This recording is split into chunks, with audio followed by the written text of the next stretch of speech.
नमस्कार, हमारी खास परिचर्चा में आपका स्वागत है। मैं हूं आपके साथ दीपक भदौरिया। सियासत में जो भी बात कही जाती है उसके कई मायने होते हैं, चाहे वो कुछ भी हो। सियासत को लेकर आरोप और प्रत्यारोप करना आम बात है। ऐसे में यही बयान अगर ट्विटर के जरिए हो तो सियासत होना लाजमी है। आज चर्चा इसी मुद्दे को लेकर, उससे पहले देख लेते हैं एक रिपोर्ट। छत्तीसगढ़ के मुख्यमंत्री भूपेश बघेल और पूर्व मुख्यमंत्री डॉक्टर रमन सिंह के बीच सियासी बयानबाजी के बाद अब ट्विटर वॉर भी शुरू हो गया है। दोनों एक दूसरे को ट्वीट करके वार पलटवार कर रही हैं। पूर्व सीएम जहां भूपेश सरकार पर भ्रष्टाचार को संरक्षण देने का आरोप लगा रहे हैं, तो वहीं मुख्यमंत्री पूर्ववर्ती रमन सरकार में हुए भ्रष्टाचार को मुद्दा बना रहे हैं। इस ट्विटर वार की शुरुआत तब हुई जब पूर्व सीएम डॉक्टर रमन सिंह ने सीएम भूपेश बघेल पर सोनिया गांधी के एटीएम होने और कोयले में प्रति टन 25 रुपए कमीशन लेने के आरोप लगाए। इसके जवाब में मुख्यमंत्री भूपेश बघेल ने इस आरोप को प्रमाणित करने की चुनौती देते हुए उन पर मानहानि का दावा ठोकने की बात कही। इसके बाद डॉक्टर रमन सिंह लगातार मुख्यमंत्री पर ट्वीट करके हमला कर रहे हैं। वे एक के बाद एक ट्वीट कर रहे हैं। वहीं सीएम भूपेश बघेल ने ट्विटर पर ही जवाबी हमला शुरू कर दिया है। सीएम भूपेश बघेल के मानहानि के दावा ठोकने की बात के बाद पूर्व सीएम डॉक्टर रमन सिंह ने ट्वीट किया, मुख्यमंत्री @भूपेश बघेल जी, खोखली धमकियां नहीं, अब आपको प्रदेश की जनता को जवाब देना होगा। जहां तक कानूनी कार्रवाई की बात है तो स्मरण रहे, मैं भारतीय जनता पार्टी का कार्यकर्ता हूं। ना मैं डरूंगा ना मैं झुकूंगा, सच बोला है, सच बोलता रहूंगा। इसके बाद रमन सिंह ने फिर ट्वीट किया, छत्तीसगढ़ के चार्जशीटेड मुखिया ने सीएम का मतलब कांग्रेस हाईकमान का करप्शन माफिया समझ लिया है। सनद रही इस करप्शन माफिया की कड़ियां एक एक कर खुल रही हैं। और हाँ, कोयला घोटाला में सूर्य की किरणें जो आपके घर को रोशन कर रही हैं, वो डायरी और व्हाट्सएप चैट भी जरा सार्वजनिक हो जाए तो उस एटीएम का पैसा कहां कहां कैसे कैसे पहुंचा, वो भी जनता अच्छी तरह से जान जाए। कोयले से भी काला है जिस चार्जशीटेड मुखिया का दामन, जनता दहन करेगी वो अहंकार और भ्रष्टाचार का रावण। वहीं सीएम भूपेश बघेल ने जवाबी ट्वीट करके रमन पर जमकर निशाना साधा। लिखा कि भ्रष्टाचार के अंतर्राष्ट्रीय पितामह को लगता है कि मार्गदर्शक मंडल में हुई वाइल्ड कार्ड एंट्री से बाहर आने के लिए छत्तीसगढ़ को बदनाम करेंगे। ये नहीं चलेगा। कौन किसका एटीएम है इसका प्रमाण तो देना ही पड़ेगा। पनामा के खाते में दर्ज है जिनका नाम, वो फिर करने लगे छत्तीसगढ़ को बदनाम। साथ ही एक और ट्वीट करके सीएम भूपेश बघेल ने लिखा कि वैसे नाम की डायरी में नागपुर से लखनऊ तक का जिक्र है, वो किस स्वेप मशीन से हस्तांतरित हुए थे, प्रदेश की जनता जानना चाहती है। उन्होंने आरोप लगाया था और प्रेस विज्ञप्ति उसका है कि ये सोनिया गांधी की एटीएम, यही है ना उसके प्रेस विज्ञप्ति, गलत बोला हूँ? और दूसरा उन्होंने कहा 25 रुपया कोयले में प्रति टन कमीशन लेते। ये दो लाइन है। मैंने कहा इसको प्रमाणित करिए। अब प्रमाणित नहीं करेंगे तो आपके खिलाफ कार्रवाई करेगी, कानूनी कार्रवाई, मानहानि दावा करेंगे। भारतीय जनता पार्टी का कार्यकर्ता इतना कमजोर नहीं है, या भारतीय जनता पार्टी का इतना नेता कमजोर है जो भक्तियों से डर जाए।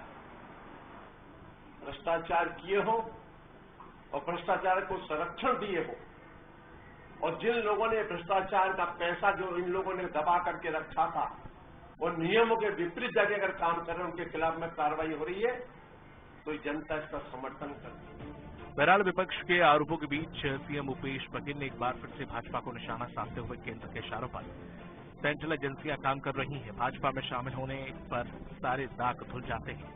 ईडी की कार्रवाई कांग्रेस शासित राज्यों में ही क्यों, विपक्ष के लोगों को ही क्यों परेशान किया जा रहा है। वहीं भाजपा सीएम पर भ्रष्टाचार को संरक्षण देने का आरोप लगा रही है। देखना होगा कि राजनीतिक बयानबाजी और ट्विटर वॉर से शुरू हुआ ये सियासी जंग कहां तक जाती है। रायपुर से स्वराज एक्सप्रेस के लिए दिलीप साहू की रिपोर्ट।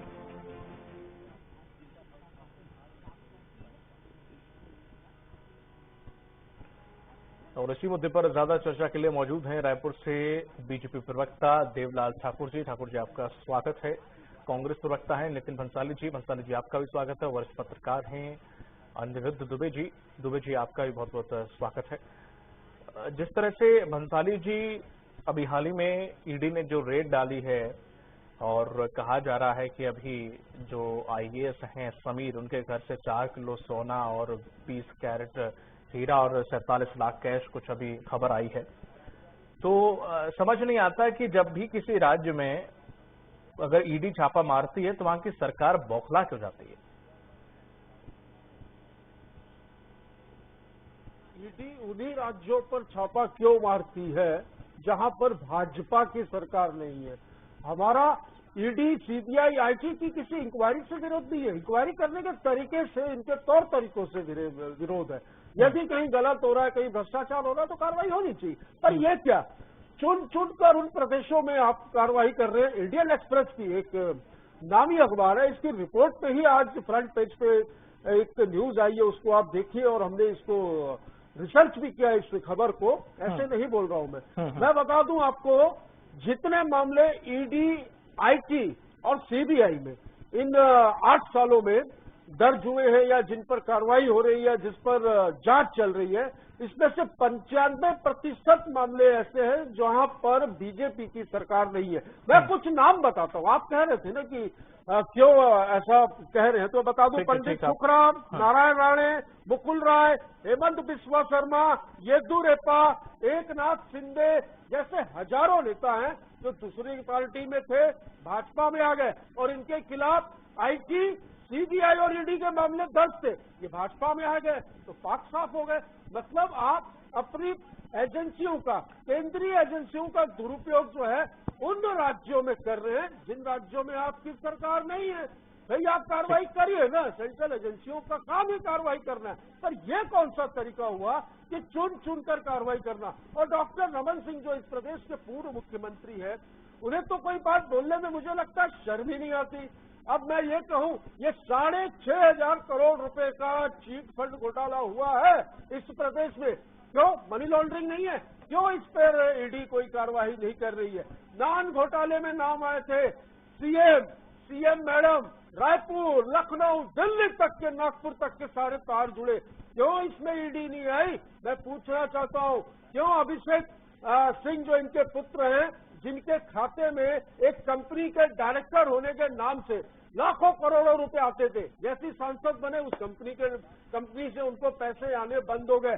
पनामा पेपर्स के खाते में इनके डॉक्टर रमन सिंह और इनके सुपुत्र के नाम से। क्यों ईडी जांच नहीं करती? क्यों ईडी सिर्फ कांग्रेस और विपक्षी दलों को टारगेट करती है? ये खुला आरोप है। और डॉक्टर रमन सिंह जी जो बार बार ओछी बयानबाजी कर रहे हैं, इसमें हमारे प्रदेश के मुख्यमंत्री जी ने चैलेंज किया है कि वे साबित करें, अन्यथा वे मानहानि का मुकदमा ठोकेंगे। नितिन जी, जैसा कि आपने कहा कि किसी भी कांग्रेस शासित राज्य में जाकर ये कर देते हैं, वहां पर कोई भी ये आप तय करेंगे या कौन तय करेगा कि यहाँ पर किसी के पास कितना पैसा है, भ्रष्टाचार है कि नहीं है? अभी आप इसकी तरफदारी कर रहे थे, अब समीर जी के पास इतना माल निकल आया, अब इस पर क्या कहेंगे? अब आप उत्तर प्रदेश में अखिलेश सरकार की तरह ये मत कहिएगा कि ईडी ने ही वो पैसा रख दिया था। मैं जवाब देता हूँ, मैं जवाब दे रहा हूँ। ये तो ईडी का काम है ना कि किसके पास है, किसके पास नहीं है। आप सारे नहीं, आप उन सारे प्रदेशों को क्लीन चिट दे रहे हैं। मैंने जो नाम बताया उन सबको आप क्लीन चिट दे रहे हैं। उत्तर प्रदेश में भी ईओडब्ल्यू ने छापा मारा था। अभी रिसेंटली जब 90 जगह पर छापा मारा गया था तो उत्तर प्रदेश और उत्तराखंड में भी मारा गया था। भ्रष्टाचार कर रहा है, उसके खिलाफ कार्रवाई होनी चाहिए। तो फिर विचलित क्यों होते हैं, मेरे ये समझ में नहीं आता। करना ये गलत नहीं, तो इसमें सरकारें क्यों विचलित होती है? किसी कारोबारी के यहाँ पर छापा मारा गया है तो आप विचलित क्यों हो रहे हैं? विरोध कर रहे हैं। नहीं, तो विरोध करने का क्या मतलब? विचलित विरोध से में चुनकर जो घूम कर जो ये कार्रवाई कर रहे हैं और कार्रवाई करने के बाद जिस प्रकार भारतीय जनता पार्टी के पूर्व मुख्यमंत्री डॉक्टर रमन सिंह कल क्या होने वाला है आज पता होता है उनको। ईडी के प्रवक्ता बन के घूम रहे हैं, तो बिल्कुल संदेहास्पद है। और सारी चीजें सामने है कि इनके सब कुछ नॉलेज में हो रहा है किस तरीके से सरकार को अस्थिर किया जाए। यहाँ पर कांग्रेस मेजोरिटी में, अन्यथा ये दूसरी चाल भी चल सकते थे यहाँ पर। नहीं, तो अब ऐसे तो सीएम भूपेश बघेल जी ने भी कहा था कि अब देखना, अब यहाँ पर ईडी का छापा पड़ेगा, ये कहा था ना। तो अब उन्हें कैसे पता चल गया? ये पड़ता है, ये हो ही रहा है। तो अब वही चीज ना, अब रमन सिंह ने भी कोई चीज कही तो एक पूर्व अनुमान है ना सर। 5,000 से अधिक मामले दर्ज होते हैं, 24 मामलों में सिर्फ ईडी जो है वो जुर्म साबित कर पाती है अदालत में। मैं चैलेंज करता हूं स्वराज एक्सप्रेस की इस डिबेट में, ये जितनी कार्रवाई ईडी की यहां पर हो रही है या होने वाली है, एक भी मामला आप देख लीजिएगा कोर्ट में स्टैंड नहीं होगा, सारे मामले कोर्ट में खारिज होंगे। फिर से सरकार को वही तो सर करने के लिए बंसाली जी वही चीज ना, अगर देखिए सिंपल सी बात है, जब ईडी ने अगर गलत जगह छापा मारा है जहां पर वो बंदा निर्दोष है, तो जाहिर सी बात है कुछ निकलेगा ही नहीं, तो इसमें विचलित होने वाली कोई बात ही नहीं है। या ये कहने वाली कि देखिए ईडी ऐसा कर रही है, ऐसा वैसा कर रही है, या यहाँ पे जा रही है, जो पाक साफ है, मुझे नहीं लगता कि उसे किसी प्रकार का डर है। बल्कि मुख्यमंत्री भूपेश बघेल जी को या फिर आपको ये कहना चाहिए कि ईडी के आप जितनी भी सरकारी एजेंसी हैं आप लेके आइए और चेक कराइए, किसी के पास कुछ लगता है तो उसे ले जाइए, हमें कोई आपत्ति नहीं है, क्योंकि ना हम गलत है और ना हम किसी से डरेंगे। बात खत्म। ये सारे राज्यों की समस्या है भाई साहब, ये सारे राज्यों की समस्या है, सारे राज्यों की। मैं तो पूछना चाहता हूँ डॉक्टर रमन सिंह जी को कैसे पता चलता है कि यहाँ पर रेड होने वाली है, या जो ईडी ने क्या अपॉइंट किया है, क्या उनको प्रवक्ता बनाया है क्या, मैं पूछना चाहता हूँ। और जो आरोप को लगा रहे हैं उसका जवाब क्यों नहीं दे रहे? बड़े बड़े ट्वीट करते हैं मार्गदर्शन मंडल में बैठकर, वो क्यों जवाब नहीं दे रहे हैं? देवलाल ठाकुर जी, क्या प्रमाण है उनके पास, प्रमाण है? देवलाल ठाकुर जी, जिस तरह से ट्विटर वॉर छिड़ा हुआ है, इधर से वार उधर से पलटवार चल रहा है, तो ये समझ नहीं आता कि जैसे कि छत्तीसगढ़ में आपने कई जगह पर रेड मारी, उत्तर प्रदेश में भी पहले जब 90 जगह पर मारी गई थी, उत्तराखंड में भी मारी गई थी, कभी तो कोई बीजेपी नेता, हाँ 10 रेड में से एक बीजेपी नेता के यहाँ पड़ती है रेड, वो मुझे भी नाम पता है उत्तर प्रदेश में या उत्तराखंड में। तो ये ऐसा क्यों होता है कि जब आप भाजपा शासित राज्यों में रेड डालते हैं तो डालते तो हैं, लेकिन वो सब विपक्षी नेता या कोई कारोबारी क्या डालते हैं, भाजपा के किसी नेता के यहाँ कभी कोई रेड नहीं पड़ती, चाहे वो पूर्व में हो चाहे वर्तमान में है। तो ऐसा क्यों होता है? जाहिर सी बात है कि सवाल तो उठेंगे ना इस पे, जांच पे। तो सुधार दीजिए, आप रेड डालते हैं, क्योंकि मैं भारतीय जनता पार्टी का प्रवक्ता हूँ, ईडी का प्रवक्ता नहीं। दूसरी सबसे महत्वपूर्ण बात यह है कि ईडी के कार्यों को समझने की आवश्यकता है। आखिर कांग्रेस में इतनी खलबली क्यों है, क्यों भय का वातावरण निर्मित है, इस प्रदेश के मुख्यमंत्री क्यों भयभीत? ईडी का अपना कार्य करने का तरीका है, वो किसी किसान को नहीं पकड़ती, ठेले वाले को नहीं पकड़ती, कोई चाट गुपचुप वालों को नहीं पकड़ती। ईडी जहां पर भी गई है देश में, वहां पर देखे होंगे कि गरीबों के घर में बोरे में रखने के लिए अनाज नहीं है, लेकिन लोगों के यहाँ बोरे बोरे पैसे निकलते हैं। इसका तो पूरा छत्तीसगढ़ ही नहीं, देश में ईडी का स्वागत किया गया है कि ऐसे भ्रष्टाचारियों के ऊपर लगाम लगनी ही चाहिए। जो गरीब खून पसीने लगाकर भी इतने पैसे नहीं कमा पा रहे हैं, ये लोगों का खून चूस कर पैसा कमा रहे हैं, भ्रष्टाचार करके पैसा कमा रहे हैं। और छत्तीसगढ़ तो सर्वसार हुआ है इनके भ्रष्टाचार से कि वर्तमान में पदस्थ आईएएस कलेक्टर भी इस भ्रष्टाचार में संलिप्त हैं, और उनको संरक्षण कौन दे रहा है? आखिर कांग्रेस पार्टी इन लोगों को संरक्षित कर रही है, और भ्रष्टाचार में सारे यहाँ के जो बहुत सारे आईएएस हैं वो संलिप्त है। कलेक्टर अभी रनिंग में पकड़ाई है, और ये सिर्फ हम नहीं कह रहे हैं, इनके पार्टी के मंत्री ने भी कहा था कि ये कलेक्टर जो है। बंसाली जी आपका वक्त आया, आप मैं मौका दूंगा आपको बोलने का। भाई ये सब सही भाई तो सुन लीजिए, अरे सुनिए तो सही, सुनना पड़ेगा, क्षमता रखिए सुनने की। सवाल है ये, अरे सुन लीजिए, अरे कई सवाल करता है, हमारा वक्त है, हमारे वक्त में आपको बोलने दीजिए, मैं जो बोल रहा हूँ उसको तो सुनिए। अरे फिर आपकी हर बातों का जवाब दूंगा, अभी जवाब देने की बारी आपकी है। भ्रष्टाचार आप लोग कर रहे हो, इसके जवाब आपको देना पड़ेगा, सरकार आपकी है, जवाब जनता आपसे मांगेगी। मैं कहना चाहता हूँ, इस जो कलेक्टर है इसके ऊपर इनके मंत्री, राजस्व मंत्री, वही आरोप लगाए थे कि ये भ्रष्टाचार कर रही है, बहुत इनका कार्य करने का तरीका ठीक नहीं है। तो मंत्री के ऊपर कौन है जो इनको संरक्षण देके रखा हुआ था इस छत्तीसगढ़ में भ्रष्टाचार करने के लिए? वो तो भ्रष्टाचार की देवी है।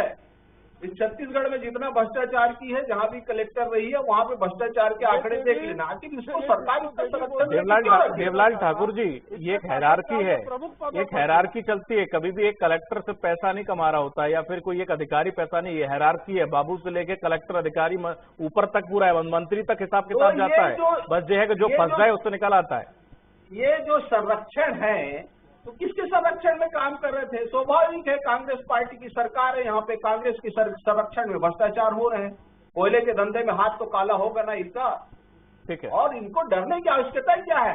जो भ्रष्टाचार नहीं करता, खेत के किसान को नहीं डर रहा है ईडी से, गुपचुप वो बेचने डर वाला नहीं को रहे, डर रहा है वो ईडी डर से। नहीं रहे। उनका साफ कहना है कि वो इस चीज से ऐतराज जता रहे हैं कि सिर्फ कांग्रेस शासित राज्य या नेता ही इनके निशाने पर क्यों होते हैं। अरे तो भ्रष्टाचार आप करोगे, पड़ोसी के यहाँ छापा मारेगा? भ्रष्टाचार आप कर रहे हैं ना, तो आप क्या मारेगा? भाई कांग्रेस के अगर लोग भ्रष्टाचार कर रहे हैं तो वो मारेंगे ही। ठीक है, हेमंत बिस्वा शर्मा ये जहाँ पे भ्रष्टाचार होगा वहाँ पे मारेंगे छापा। ठीक है, ठीक है। बीजेपी के सब दूध के धुले हुए हैं, बीजेपी के सब दूध के धुले हुए हैं। अनिरुद्ध जी, जिस तरह से ये जो समीर करके हैं इनके पास से, या फिर जो और लगातार जांच चल रही है, जो अधिकारियों के पास से जो पैसा निकल रहा है, कमाल और दुख इस बात का है कि जिनके लिए जनता इन पर विश्वास करती है, जनता के लिए जो नीति बनाते हैं, जनता के लिए जो काम करते हैं, जब वही इतने भ्रष्ट हैं और इस तरह से पैसा कमा रहे हैं, तो ये किस तरफ देश जा रहा है और किस तरफ ये प्रशासनिक व्यवस्था जा रही है?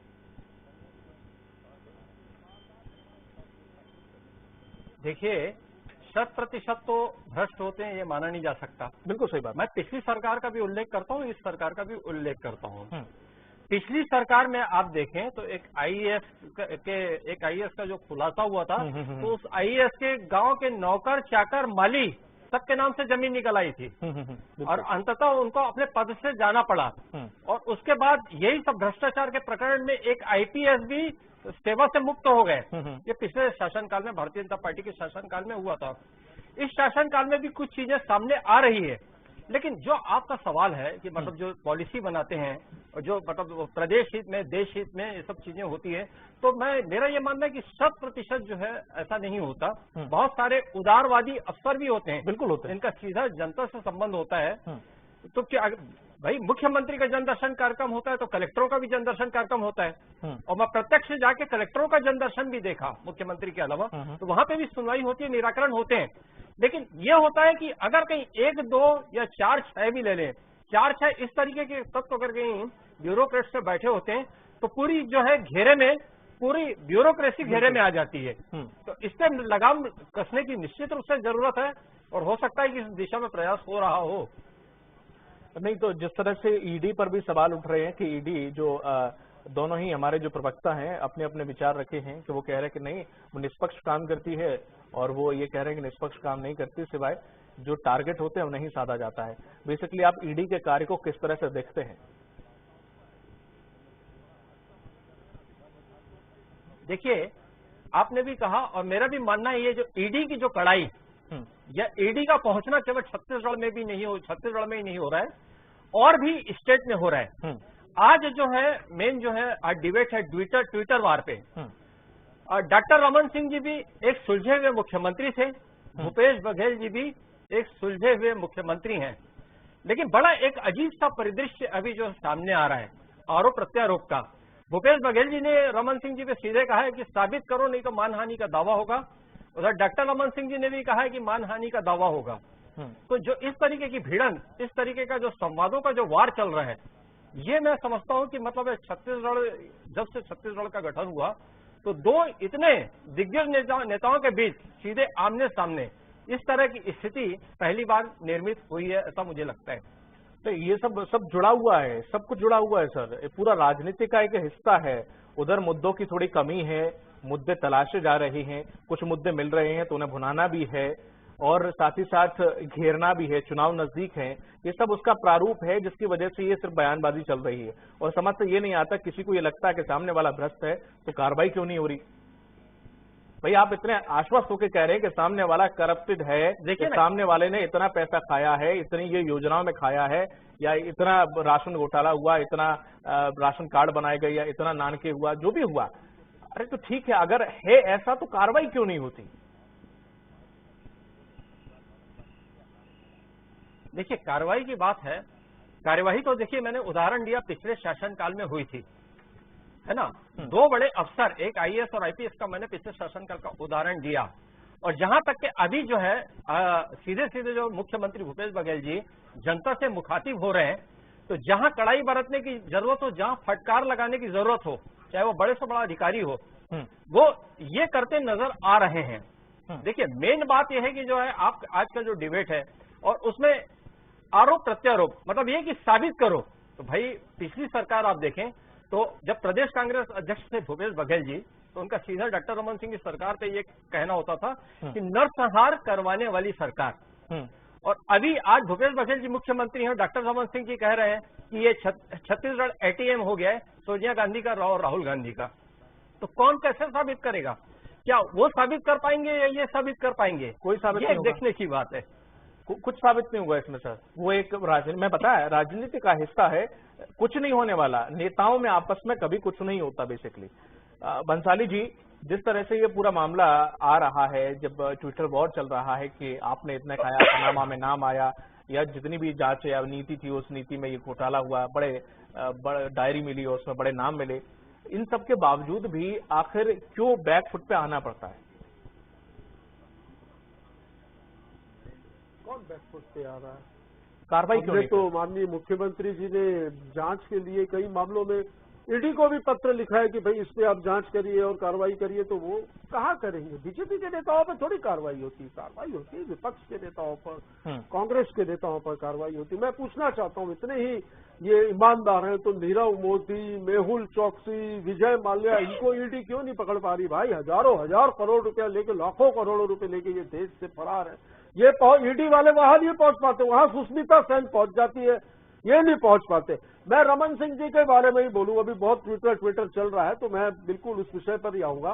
डॉक्टर रमन सिंह जी का 2003 का चुनाव लड़ते समय जो उन्होंने जो एफिडेविट दिया था उसमें उनकी संपत्ति देख लीजिए, 8 में संपत्ति देख लीजिए, 13 में संपत्ति देख लीजिए और 18 में संपत्ति देख लीजिए।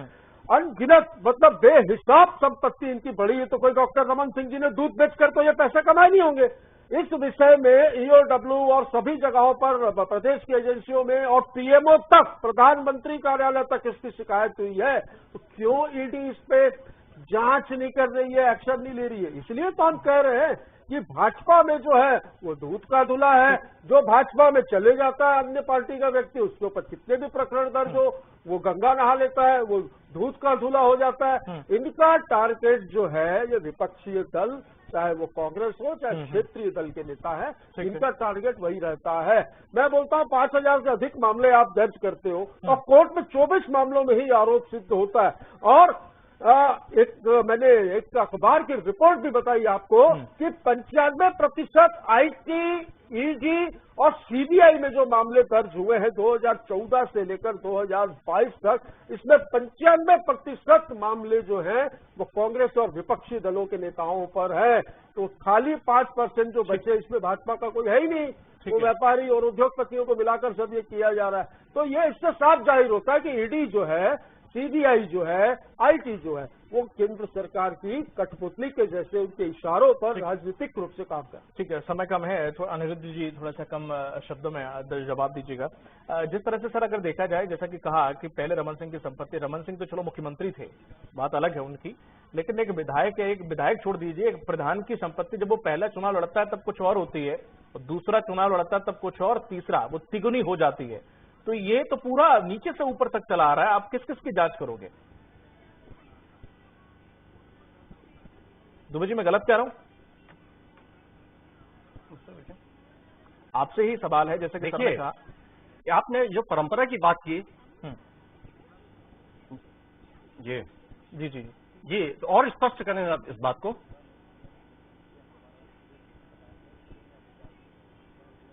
जी, आप तक आवाज पहुंच रही सर? जी हाँ, आवाज आ रही है। ठीक है, दुबे जी, मेरा सवाल था कि जिस तरह सर ने मुख्यमंत्री की बात की, संपत्ति पहले चुनाव में, दूसरे में, तीसरे में अलग अलग थी, तो ये तो मुख्यमंत्री की बात रही। एक पार्षद चाहे एक प्रधान की भी बात लेने, तो ये तो आप 100 में से 95% वाला रेशियो निकालिए कि पहले साल चुनाव लड़ने पे उनकी जो संपत्ति होती है वो कुछ और होती है, और तीसरी पे 3 गुना संपत्ति बढ़ चुकी होती है, फिर चाहे वो विधायक हो, कोई भी हो। ये कहां से कैसे संपत्ति एकत्रित करते हैं, समझ नहीं आता। ये उदाहरण है ना, हर तरफ पेश नहीं होते। नहीं, वो ठीक है, आपने जो सवाल किया, लेकिन मैंने आईएएस अफसर, आईपीएस अफसरों की भी बात हुई, ब्यूरोक्रेसी की भी बात हो रही थी, तब भी मैंने कहा था कि सब ऐसे नहीं होते। और जनप्रतिनिधियों की भी आप जो बात कर रहे हैं, उसमें भी मेरा जो है कहना है कि सब वैसे नहीं होते। मैंने भारतीय जनता पार्टी का शासनकाल भी देखा, जोगी जी का शासनकाल भी देखा, और वर्तमान में अभी भूपेश बघेल जी का भी शासनकाल देख रहा हूं मैं। तो सब तरह के लोग रहते हैं। देखिए बहुत शॉर्ट में कहूंगा मैं, बहुजन समाज पार्टी के एमएलए दूसराम बौद्ध करके, जब वो एमएलए थे तब भी वैसे थे और आज वो एमएलए नहीं है तब भी वैसे ही हैं। तो ऐसे आपको बहुत सारे उदाहरण आपको मिल जाएंगे। वो एक ही नाम था शायद, इसीलिए आपको याद है। आपको उस श्रेणी में आप